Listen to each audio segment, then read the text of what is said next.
రొయ్యల మేత కంపెనీల యజమానులపై వైసీపీ పశ్చిమ గోదావరి జిల్లా అధ్యక్షులు ముద్దనూరి ప్రసాదరాజు సంచలన కామెంట్స్ చేశారు.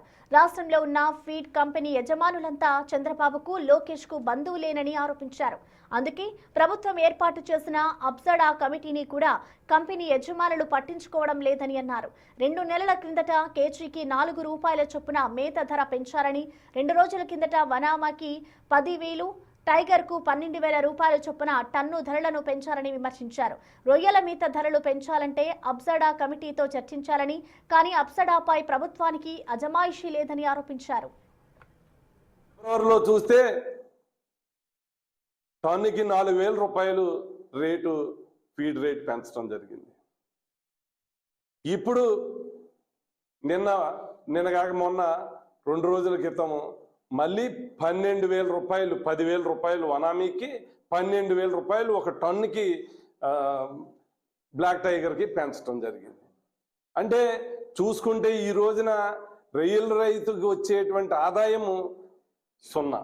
ఈ రోజున ఈ ప్రభుత్వానికి చెప్పకుండా, ఈ అథారిటీకి చెప్పకుండా సిండికేట్గా ఏర్పడి ఈ ఫీడ్ యాజమాన్యము ఒకేసారి రైతుల్ని మరి ఇబ్బంది పడేటువంటి పరిస్థితి ఏర్పాటు చూస్తున్నాం.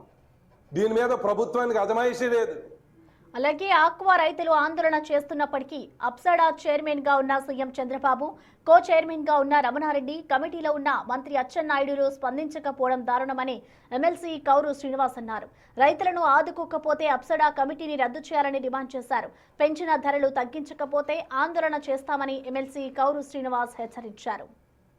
రైతులు ఎంత ఆందోళన చెందుతున్నారు, రోడ్లు ఎక్కుతున్నారు, రకరకాల ధర్నాలు చేస్తున్నారు.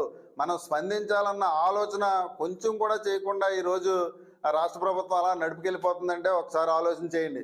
ఎందుకంటే అప్సడాన్ తీసేసి శుభ్రంగా ఆయన చైర్మన్ గాను, కో చైర్మన్ని, అదేవిధంగా నెంబర్గా ఉన్నటువంటి అచ్చెన్నాయుడు ఇవన్నీ కూడా క్యాన్సిల్ చేసి మేము ఆక్వా రైతులను ఎట్టి పరిస్థితుల్లో ఆదుకోమని చెప్పి డైరెక్ట్గా చెప్తే ఆక్వా రైతులు ఏం చేయాలన్నది ఆ రైతులు ఆలోచించుకుంటారు.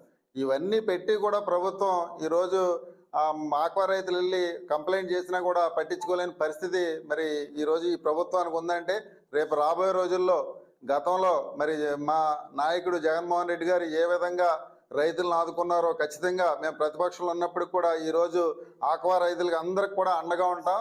రేపు రాబోయే రోజుల్లో ఏదైతే ఇప్పుడు 10 నుంచి 12,000 రూపాయలు టన్నుకు పెంచారో అవి వెంటనే తగ్గించకపోతే ఈ ఆక్వా రైతులందరికి కూడా వైఎస్ఆర్ కాంగ్రెస్ పార్టీ తరఫున మేము అందరూ అండగా ఉండి తగ్గే వరకు కూడా మరి రాష్ట్ర ప్రభుత్వం దిగొచ్చే వరకు కూడా మేము ఈ కార్యక్రమం చేస్తామని చెప్పేసి కూడా ఈ సందర్భంగా తెలియజేస్తాం.